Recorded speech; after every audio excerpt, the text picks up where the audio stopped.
Hi everyone, thanks for tuning in. Today I'm going to be showing you a simple video on how to cut a basic cabochon. We're going to be cutting some Australian material, some Maramamba tiger's eye. Located in the northeastern corner of Western Australia, the Maramamba Formation is an iron-rich geological unit in the Archean Paleoproterozoic Hamersley group. Tiger's eye is recognized as a pseudomorph of chrysotolite, formed by the silica replacement of its crystal fibers. In the case of Maramamba material, the replacement is only partial, giving it a beautiful multi-tone effect.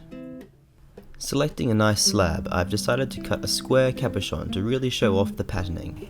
Using a straight edge, lines to saw the piece are marked.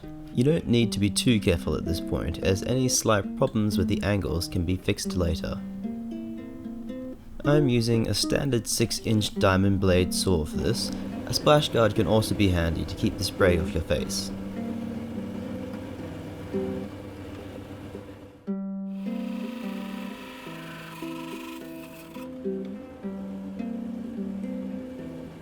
Now that the stone has been trimmed down to its approximate shape, we can start the capping process. The first step is to dop the stone. All you need is a piece of doweling around 5 to 6 inches long and wide enough to fit your stone while leaving enough space from the edge of the stone that you won't end up grinding the wood. I am using an electric wax heater which you can pick up for around $15 to $20, but a lot of people will use an oil lamp to heat a metal container containing the dopping wax. Once the wax is soft, dip your dop stick in and take out a small amount of wax. Then quickly place it on the bottom of the warmed stone and make sure it is sitting flat against the underside. Now leave it to cool on a flat surface.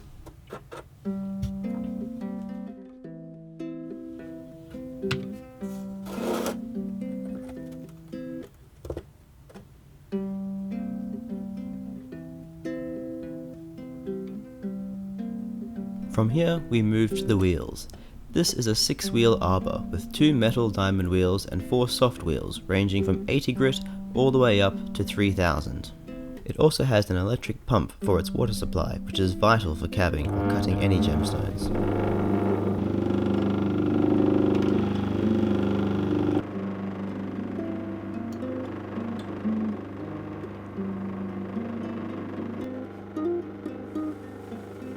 I start off on the coarsest grit and fix up each side to make sure they are all square.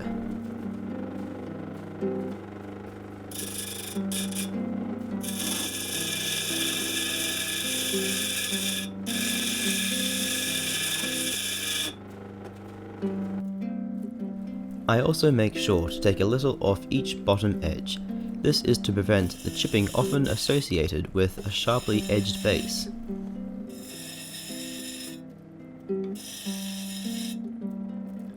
You must remember to give your stone a good clean in between wheels. This is so you don't contaminate the fine wheels with a coarse grit. These first 2 coarse wheels will give the piece its basic shape. As you can see, while wet, the stone is looking good, but after drying you can see that there is a lot of polishing to go now that we have pre-formed the piece. Moving on to the soft diamond wheels, which start at 320 grit, we move up to 600, then 1200, and finally 3000 grit.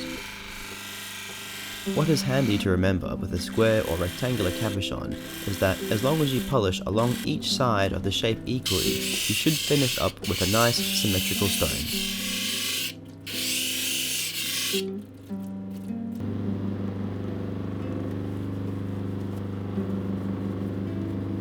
Though this looks pretty good, the final step for many stones is buffing with a compound like cerium oxide. This will give it that top quality shine. This stage is done with the soft fabric end pad for the arbor. Just take a small amount of the powder and mix it with water to make a light slurry. This can be applied to the stone and the end pad. You should also be keeping the polishing pad damp during this entire process.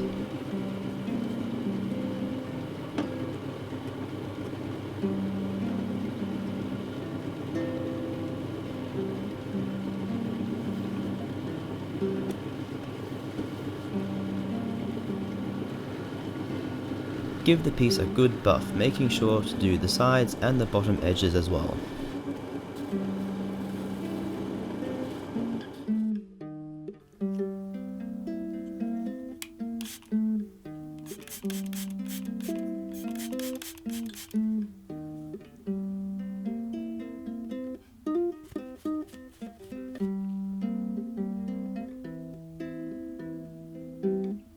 Now to remove the dopstick.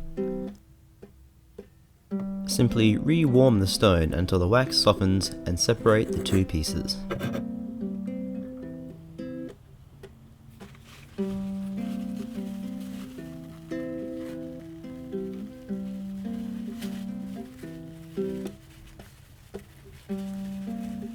Any wax that remains can easily be removed with a scalpel or Stanley blade while the wax is still warm.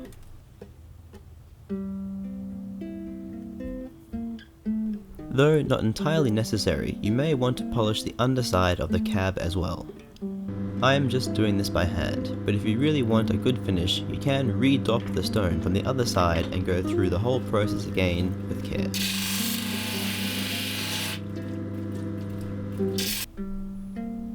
Now that we have finished the polishing, it's time to clean up the stone. Because I took a bit less care with the base, you can see some of the polishing compound is stuck in small pits.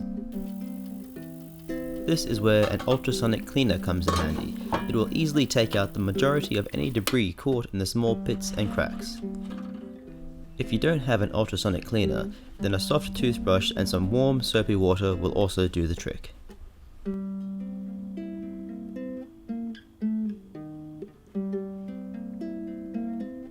And so here we have the finished piece.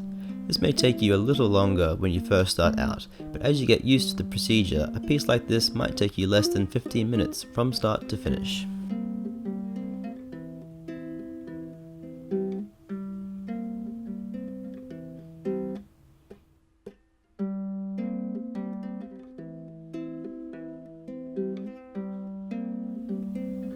Well, there you have it. Hope you enjoyed this little tutorial on the basics of how to cut a gemstone cabochon. If you did, please hit the like button below, or better yet, hit the subscribe button. I'll be putting out a lot more videos like this, not just on how to cut gemstones, but also on gemology, basic field gemology, prospecting, and I'll also be continuing on my documentary series on the mine to market trail throughout the world. And remember, it's a lot of fun trying to build up a gemstone collection. You're never going to quite complete it, but it's going to be a lot of fun trying.